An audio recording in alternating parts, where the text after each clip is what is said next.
ዱንያ ላይ ያለ አልከፋም አላስከፋም ማለት አትችልም። አንተም ታስከፋለ፣ የሚያስከፋም ሊኖር ይችላል።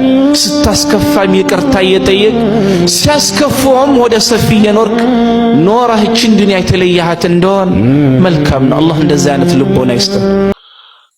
ረሱል ሰለላሁ ዐለይሂ ወሰለም ተደበደቡ፣ ቆሰሉ፣ ደሙ እንባቸውን ከፊታቸው ላይ እየጠረጉ ደማቸውን እያበሱ የእዝነት ጥጋቸውን አሳዩ። اللهم اغفر لقومي فإنهم لا يعلمون። አላህዬ እነዚህ ደበደቡኝን እነዚህ ያደሙኝን ሰዎች ይቅር በላቸው፣ እነሱ እኮ ስላላወቁ ነው አሉ ረሱሉ ሰለላሁ ዐለይሂ ወሰለም። اللهم ما أرسلناك إلا رحمة للعالمين አደለ ያላቸው፣ ለዓለማት እዝነት አድርገን ነው የላክንህ ስላላቸው እዝነትን አሳዩ፣ እዝነትን ኖረው ይህችን ዓለም ተሰናበቱ። አንዳንዴ እመኛለሁ ምናለ ያኔ ወህይ በወረደላቸው ጊዜ አጠገባቸው በነበርኩኝ ሲንቀጠቀጡ ወደ እኔ ባስጠጋቸው እላለሁ። የዛ የጣኢፍ ቀን እብዶችና ሕፃናቶች በድንጋይ ሲወረውሩባቸው፣ በድንጋይ ሲያሳዷቸው ምነው በነበርኩኝ ያንን ድንጋይ በተከላከልኩላቸው እላለሁ። ጅል መስላችሁ በድብቅ ስሩ። የትህትናና የኢኽላስ ጥበብ። በዚህ ጩኸት በበዛበት ዓለም ውስጥ ብዙ ሰዎች የሚታዩትና የሚሰሙት በታላቅ ድምጽ ነው። ሁሉም ሰው እኔ ለማለት የታወቀ ለመሆንና የሰዎችን አድናቆት ለመሰብሰብ ይሮጣል። ነገር ግን በእውነተኛው የእስልምና መንገድ ውስጥ ትልቁ ስኬት የሚገኘው በዝምታና በመደበቅ ውስጥ ነው። ዱንያ ተመቸንም አልተመቸንም በሞት ይጠናቀቃል። አኺራ ግን ኻሊዲነ ፊሃ ሁለቱም ጀነቱም ኻሊዲነ ፊሃ ጀሃነሙም ኻሊዲነ ፊሃ። መን ተዋበዐ ረፈዐሁ ላህ። አንድ ሰው ደግሞ ዝቅ ሲል አላህ ከፍ ያደርገዋል። ሱብሃንአላህ። ሰዎች ከፍ ያሉ ሲመስላቸው የተንቦጠረሩ በጣም የኮሩ ሲመስላቸው ከፍ ያሉ ይመስላቸዋል። ወላሂ የኮሩባቸው ሰዎች እንደነርሱ የሚንቁት ሰው የለም። አይገርማችሁም? እንደነርሱ የሚንቁት ሰው የለም። አስተዋይነት፣ አርቆ አሳቢነት ከሚገለጽባቸው መንገዶች አንዱ ነገ ስሞት ወላጅ ልጅ ወዳጅ ሲረሳኝ ምታወስበት የሰማይ በሬ ክፍት ሆኖ የኔ አጅር ወደ ሰማይ የሚወጣበት ኸይር ስራ መስራት አለብኝ። አፈር ላይ ስተኛ የዱንያ ስራዬ ሲቆም ወዳጅ ሲዘነጋኝ የቀብር ቤቴን የሚያሞቅልኝ ስራ መስራት አለብኝ ብሎ እዚሁ በራስ እጅ የአኺራ ቤትን መስራት፣ በራስ እጅ ኸይር መዝራት ያስፈልጋል። ይህ በሸሪዓው አነጋገር ወቅፍ የሚባለን ስራ በመስራት ወቅፍ ላይ በመሳተፍ የሚሳካ ዓላማ ነው። በዘመናችን ያሉ ዘርፈ ብዙ የኡማውን ችግር ከሚቀርፉ መፍትሄዎች አንዱ ወቅፍ ነው። በየቦታው የቲሞች አሉ፣ አረጋውያን አሉ፣ ባሎቻቸው የሞቱባቸው ተዋሪ የሌላቸው ሴቶች አሉ። ኡማውን ለማገልገል መቋቋም ያለባቸው ተቋሞች አሉ፣ ድርጅቶች አሉ። እነዚህን ሁሉ ተባብሮ ማሳካት ኡማው በየቦታው በየዘርፉ ራሱን ችሎ እንዲኖር ስራዎች እንዲሰሩ ማገዝ ለራስ ቋሚ የሆነ ኸይር ስራ ተክሎ መሄድ ነው። መቼም የማያልቅ ካዝና ማቆም ነው የሚሆን። ጅል መምሰል ማለት አላዋቂ መሆን ማለት አይደለም። ይልቁንም ለሰዎች ዝና፣ ለውዳሴና ለክብር ግድ የሌላችሁ መሆናችሁን ማሳየት ነው። ሰዎች ስለናንተ ዝቅተኛ ግምት እንዲኖራቸው መፍቀድ ትልቅ መንፈሳዊ ብርታት ነው። ሰዎች ምንም አያውቅም ወይም ተራ ሰው ነው ብለው ሲያስቧችሁ፣ እናንተ ግን ከአላህ ጋር ያላችሁ ግንኙነት ጥልቅ፣ ስራችሁ ደግሞ ግዙፍ ሲሆን ይህ እውነተኛው ብልህነት ነው። ከአላህ ምን እንደሚገርመኝ ታውቃለህ? ዛሬ ወንጀል ሰራሃል መጣ አላሙል ጉዩብ ነገህን ከነገ ወዲያን ያውቃል። ማረኝ ስትለው ይምራል። ነገ እኮ እንደምትሰራው ያውቃል። አይጠራቀምልህ እያለ አይደለም የሚያጠራቅምልህ። ለምሳሌ ካንተ የሆነ ብር ወስድ መጥቼ በቃ ብር ካንተ ወስጃለሁና አፉ በለኝ ብለህ ነገ ምን እንደምወስድ እያወቅ ዛሬ አፉ አትለኝ። አፉ ብትለኝ የዛሬዋን ዋጋ ታስከፍለኛለህ። አላህ ግን እንደዛ አይደለም። ነገ እንደምትሰራው ኦሬዲ ሂ ኖስ በቃ አላህ ያውቃል። ግን ዛሬን እስትግፋር ስታደርግ በዚች ዓለም ላይ ስንኖር ሁለት አይነት ሰዎችን እናያለን። አንዱ የሌለበትን በሽታ አለብኝ ብሎ ህዝቡንና ዜጋውን እያታለለ ጥቅም ሲያሳድድ፣ ሌላኛው ደግሞ እውነተኛ ስቃይ ያለበት ግን ህሊናውን ለፈጣሪው ታማኝ ሆኖ ይኖራል። የማስተር አብነት ታሪክም ለሁላችንም ትልቅ ትምህርት ነው። ታዲያ የሀገሬ ሰው ሊረዳው ሊያግዘውና ከጎኑ ሊቆም እጁን በዘረጋበት ወቅት እሱ ግን እንዲህ አለ። እኔ ገንዘብ አልፈልግም፣ ገንዘብ የምታሰባስቡልኝ ከሆነ ጭንቀት ውስጥ ገብቼ እታመምባችኋለሁ፣ በፈጣሪ ተማመናለሁ፣ እሱ ያሽረኛል። የሚገርም ማንነት። በዚህ ዘመን ሰዎች በሚያጭበረብሩበት ጊዜ እሱ ግን በህመም ውስጥ ሆኖ ተውኝ አታስጨንቁኝ አለ። የፈጣሪውን እጅ መጠበቅን መረጠ። የልብ ንጽህናው እጅጉን ይገርማል። የሁለት ዓለም ሰዎች የበዙበት ዓለም ቢሆንም እንደ ማስተር አብነት ያሉ ደግና ሩህሩህ ሰዎች ግን ለሁላችንም የተስፋ ብርሃን ናቸው። አላሁ ተዓላ ሙሉ አፊያህን ይመልስልህ። ለሁላችንም ደግሞ እንደ ማስተር አብነት ያለ ንጹህና ደግ ልብን ለሁላችንም ይለግሰን።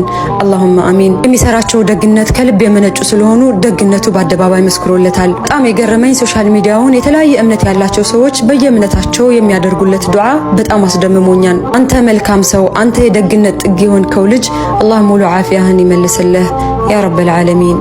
ሶስተኛ በድብቅ የመስራት ሚስጥር ወይም ኢኽላስ። ነቢዩ ሙሐመድ ሰለላሁ ዐለይሂ ወሰለም እንዲህ ብለዋል፣ አላህ የሚወዳቸው ባሮች አላህን ፈሪ በራሳቸው የሚበቁና የተደበቁ ወይም ዝናን የማይፈልጉ ናቸው። በድብቅ የምትሰሩት ስራ ከሰዎች እይታ ይልቅ የአላህን እይታ ብቻ የፈለገ ነው። ሰደቃ ስትሰጡ ቀኝ እጃችሁ የሰጠችውን ግራ እጃችሁን እንዳታውቅ ማድረግ፣ ለሊት ሰዎች ተኝተው እናንተ ግን ከፈጣሪያችሁ ጋር መገናኘት፣ ለሰዎች መልካም ውላችሁ ምላሹን ከአላህ ብቻ መጠበቅ፣ ይህ ነው የጥበብ ሁሉ ጥበብ።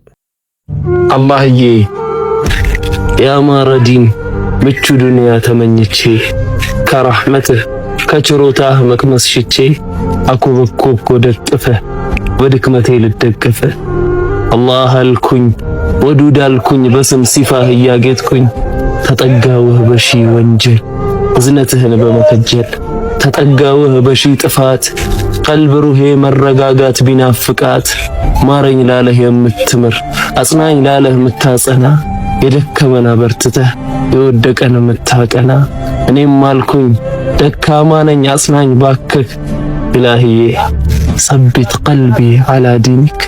አላህ አንድ ባለጸጋ ሰው መስኮቱን ከፍቶ ተመለከተና አንድ ደሃ ሰው አንድ ነገር ከቆሻሻ መጣያ ውስጥ ሲመርጥ አየ። እርሱም እንዲህ አለ፣ አልሐምዱሊላህ ደሃ እንኳን አልሆንኩ አለ። ከዛም ያ ደሃ ሰው የዘወሩ ብሎ ተመለከተና ራቁቱን በጎዳና የሚራመድ ሰው አየ። እርሱም እንዲህ አለ፣ አልሐምዱሊላህ እብድ እንኳን አልሆንኩኝ አለ። ታዲያ እብዱ ሰውየውም ወደፊት ተመለከተና አንድ አምቡላንስ አየ። አምቡላንሱ ላይም በህመም ምክንያት የሚሰቃይ የሚያለቅስ በሽተኛ አየ። እርሱም እንዲህ አለ፣ አልሐምዱሊላህ በሽተኛ እንኳንም አልሆንኩ አለ። ታዲያ ያ የታመመ ሰው ሆስፒታል ውስጥ ሲገባ የሞተ ሬሳ ተመለከተ። እርሱም እንዲህ አለ፣ አልሐምዱሊላህ እንኳንም አልሞትኩኝ፣ ምክንያቱም የሞተ ሰው አላህን አያመሰግንምና። ስለ ሁሉም ነገር አላህን በኒዕማዎቹና በምህረቶቹ ካመሰገንን እንደኛ ሀብታም የለም። ሁሌም ቢሆን ከጎደለን ይልቅ ያለን ስለሚበዛ ጌታችንን እናመስግን። አልሐምዱሊላህ ረቢል ዓለሚን። ካጣነው ያለን ስለሚበልጥ አልሐምዱሊላህ። ሸይጣን ተስፋ እንድትቆርጥ ያልሆነ ቃል እንድትናገር ሊያደርግህ ይሞክር ይሆናል። ለሸይጣን እጅ ልትሰጥ አይገባህ። አላህ ላይ ልትጠራጠር አይገባህ። ወላሁ ዐላ ኩሊ ሸይኢን ቀዲር። ለአላህ የሚሳነው ነገር የለም። ህይወት ከሌላቸው ነገሮች ህይወት ያለው ነገር እንዲወጣ የሚያደርግ ጌታ፣ ሙታንን ለተቀበሩ ከበሰበሱ በኋላ ዳግም መቀስቀስ የሚችል ጌታ፣ ሰማይና ምድርን ያለምንም ረዳት ብቻውን ማቆየት የቻለ ጌታ፣ የኛን ሐጃ የኛን ጉዳይ ማሳካት ማይችልበት አንድም ምክንያት የለም። ነገር ግን እኛ ጸባያችን ሲበላሽ፣ ከአላህ ጋር ያለንን ግንኙነት ስናበላሽ፣ ተስፋ ስንቆርጥ፣ አላህን ስንረሳ የአላህ ተባረከ ወተዓላ ረሕመቱ ድሉ ሊዘገይ ይችላል። አላ ኢነ ነስረላሂ ቀሪብ ብሎን የአላህ ነስር ድሉ እርዳታው ቅርብ ነው። ነገር ግን ሚነል ሙሕሲኒን እምነታቸውን ካስተካከሉ፣ ስራቸውን ካስተካከሉ፣ ከጌታቸው ያላቸውን ግንኙነት ካስተካከሉ ሰዎች የአላህ ድል ቅርብ ነው ብላ። ከምቀኝነትና ከታይታ ትጠበቃላችሁ። ስራችሁን ስኬታችሁንና እቅዳችሁን በድብቅ ስታደርጉ ከሁለት ትልልቅ አደጋዎች ትድናላችሁ። አንደኛ ከሪያ፣ ስራችሁ ለሰዎች ውዳሴ ሳይሆን ለአላህ ብቻ ይሆናል። ሁለተኛ ከምቀኝነት፣ ብዙ ሰዎች የጀመራችሁትን መልካም ነገር ገና ሳይጠናቀቅ ሊያሰናክሉባችሁ ይችላሉ። በዝምታ ስትሰሩ ግን ውጤታችሁ ብቻ ይናገራል። የዛሬው ታሪክ እንዲህ ይጀምራል። አንዲት ሴት በመንገድ ስታልፍ እብድ እንጨት ይዞ መሬት ላይ ሲስል ታየዋለች። አዘነችለትና ጠጋ ብላ ምን እየሰራህ ነው አለችው። ጀነትን ስዬ በክፍል ክፍል እየከፋፈልኩት ነው አላት። ታዲያ ሴትየዋም ፈገግ እያለች አንዷን መውሰድ እችላለሁ? ስንት ነው ዋጋው አለችው። ቀና ብሎ አያትና አዎ 20 ሪያል ብቻ ነው የምፈልገው ሲላት ገንዘቡንና ትንሽ ምግብ ሰጥታው ሄደች። ያን ሌሊት በህልሟ ጀነት ገብታ ታያለች።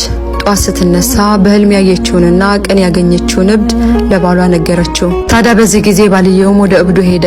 እሱም ሊገዛ ፈልጎ ከጀነት ክፍል መግዛት ፈልጌ ነው ስንት ነው ዋጋው ሲል ጠየቀው። በዚህን ጊዜ እብዱም ቀና ብሎ አየውና አይሸጥም አለው። ባልየውም ግራ ገባውና ትላንትና ግን ባለቤቴ በ20 ሪያል ሽጠህላታል አለው። እብዱ ሰውዬም ሚስት በ20 ሪያል ጀነትን አልነበረም የፈለገችው የኔን ቀልብ መጠበቅ እንጂ አንተ ደግሞ ጀነትን ብቻ ነው እየፈለክ ያለኸው። ጀነት የተተመነ ዋጋ የላትም ግን መግቢያዋ የሚገኘው የሰዎችን ልብ በመጠበቅ ነው ሲል መለሰለት። አጂብ ወላሂ እውነት ነው። ደስ የሚል ህይወት የሚባለው ቪላ ቤት ላይ ስለኖሩ የብዙ ፎቆች ባለቤት ስለሆኑ የፈለጉትን ያክል ብር ስለቆጠሩ የፈለጉትን አይነት ምግብ ስለተመገቡ ሳይሆን ደስታ የሚገኘው ደስታ ልብ ሰላም ሲሆን ነው የሚገኘው። ልብ ሰላም የሚሆነው ደግሞ ሰላሙን ሲያገኝ ነው። የልብ ሰላሙ በተውሂድ አላህን በመውደድ አላህን በመፍራት በአላህ ብቻ በመብቃቃት። ታዲያ ትክክለኛ እውነተኛ ቋሚ ደስታ የፈለገ ሰው የሚያገኘው በአላህ በማመን በተውሂድና መልካም ስራን በመስራት ተውሂድን በሚገባ የተረዳ ልብ ውስጥ ያሰፈረ የሞላ ሰው ሁሌ በህይወቱ ተረጋግቶ መኖር ይችላል። የተለያዩ የሚረብሹ የሚያሸብሩ ነገሮች እንኳ በበዙበት ዘመንና ሀገር ላይ ቢኖር እሱ ይረጋጋል። በኢማኑ ልክ በተውሂዱ ልክ አላህ ሰላም ይሰጠዋል። الذين آمنوا ولم يلبسوا إيمانهم بظلم أولئك لهم الأمن ይላል አላህ ተባረከ ወተዓላ። እነዚያ ያመኑ በአላህ ብቸኝነት ያመኑ ኢማናቸውን እምነታቸውን በሽርክ ያልቀላቀሉ ያልበከሉ እነሱ የተሟላ ሰላም አለላቸው፣ መረጋጋት አለላቸው ይላል። ሰማኝ ላዝማ ማሰማ እኔ እናንተ እዚህ ቁጭ ብለን እናማራለን። ወላሂ በጣም እኮ ነው የሚገርመው። ሰውየው እጁን እስከ ትከሻው ተቆርጧል። በጣም የሚገርመው ተጨማሪ ደግሞ እግሮቹን እስከ ታፋው ተቆርጧል። ለብቻው ቤት ውስጥ ቁጭ ብሎ ሳለ አንድ የሩቅ ወዳጁ ሊዘይረው ወደሱ ይመጣል። ልክ በር ላይ ሲደርስ የሰውየው ንግግር ይሰማ። አላህ ለሌሎች ባልዋልከው ጸጋ ለኔ ባልከው ጸጋ ምስጋና ይገባ እያለ አላህ ሱብሓነሁ ወተዓላ ያመሰግናል። በእርግጥ እውነቱ በታላቅ ጸጋና ችሮታ ከሌሎች ሰዎች ያልቀኛል ይላል። ሰውየው ገባና አቦ ምን ማለት ነው? እጅ የለ እግር የለ በኤክስትራ ደግሞ ማየት የተዛንክነ which means ማየት አትችልም። ምን በየትኛው ጸጋ ነው አላህን ሱብሓነሁ ወተዓላ የምታመሰግነው ብሎ ይጠራዋል። ታውቃለህ? የሰውየው ንግግር መልስ ነው በጣም ያዓጀበኝና ውስጤን ያተ አላህዬ እኮ ምን አደረገልኝ መሰለ? እሱን የማወሳበትን ምላስን ሰጠኝ። ሁሌ እሱን እንድዘክርበት አደረገኝ። እሱን የማመሰግንበትን ልቦና ሰጠኝ። አላህዬ እኮ ነው እያለ አላህን ያመሰግናል። እና ወዳጄ አታማር፣ አላህ ሱብሓነሁ ወተዓላ መስገን። እንደ ዛፍ ስር ሆኖ አንድ ትልቅ ዛፍ ቅርንጫፎቹና ቅጠሎቹ ለሰው ሁሉ ይታያሉ። ሁሉም በጥላው ይረካሉ። ነገር ግን ያን ዛፍ አቁሞ የያዘውና ምግብ የሚያቀብለው ስሩ ከመሬት በታች ተቀብሮ የማይታይ ነው። እናንተም እንደ ስሩ ሁኑ። ስራችሁ ለሰዎች ባይታይም ለቤተሰባችሁ፣ ለዲናችሁና ለሀገራችሁ የምታበረከቱት አስተዋጽኦ ግን ሕያው ይሁን። የቂያማ ቀን የሰው ልጆችን የሚተሳሰበው ማን ነው ብሎ አንድ ገጠር ሰው ሲጠይቅ አላህ ነው ሲሉት በኺና ደስ ሲላል። እኔ እናቴ እንኳን እንድትተሳሰበኝ አልፈልግም፣ አኺራ ላይ አላህ እንዲተሳሰበኝ ነው የምፈልገው። አላህም በዚህ ልክ ከወዳጅም በላይ ቅርብ ነው ለኔ ልንል ይገባል። ከአላህ ስንርቅ ሸይጣን ስለሚጫወት ተስፋ ስለሚያስቆርጥ ለዱንያውም ለአኺራውም ለሪዝቁም ለወንጀሉም ለሐሳብ ለጭንቀቱም አላህ አለኝ ልንል ዘውትር ዱዓ ልናደርግ እስትግፋር ልናደርግ ኢማንን መልካም ስራን ልናበዛ ልናዘወትር ስንሳሳት ፈጥነን ተውበት ልናደርግ ይገባን። በእርግጥ ቅያማ ትቆማለች አሉ ነብዩ ሰለላሁ ዐለይሂ ወሰለም። ሁለት ሰዎች አንዱ የገዛ ሌላኛው የሸጠ ጨርቅ ዘርግተው የተደራደሩ ሳለ ሳይቀባበሉት ለማየት ለማሳየት የዘረጉትን ጨርቅ ሳያጣጥፉት መሀል ላይ ቅያማ ቆሞ ይለያያሉ ብለዋል ነብዩ ሰለላሁ ዐለይሂ ወሰለም። ግብይት ላይ ያሉ ዘርግተው ያዩት ያሳዩት ያለውን ጨርቅ ተገበያይተው ሳይጨርሱ ጠቅልለው ሳያነሱ ሳይረካከቡ ቅያማ ይቆማል። ቅያማ ትቆማለች። አንድ ሰው ግመሉን አልቦ የያዘውን ወተት ሳይጠጣው መሀል ላይ ቂያማ ይቆማል ብላ የውሃ ጉድጓድ ቆፍሮ ለስኖ መርጎ ውሃ ሞልቶበት ሳይጠቀም መሀል ላይ ቂያማ ቆሞ ምድር ትጠፋለች ብለዋል ነቢዩ ዓለይሂ ሰላቱ ወሰላም። ወማ አምሩ ሳዓቲ ኢላ ከለምሒል በሰሪ አው ሁወ አቅረብ ኢነላህ ዓላ ኩሊ ሸይኢን ቀዲር ይላል የጌታችን ቃል። ቂያማን ሩቅ አድርጋችሁ አትዩት። ነገ ነው ቂያማ፣ ተዘጋጁለት።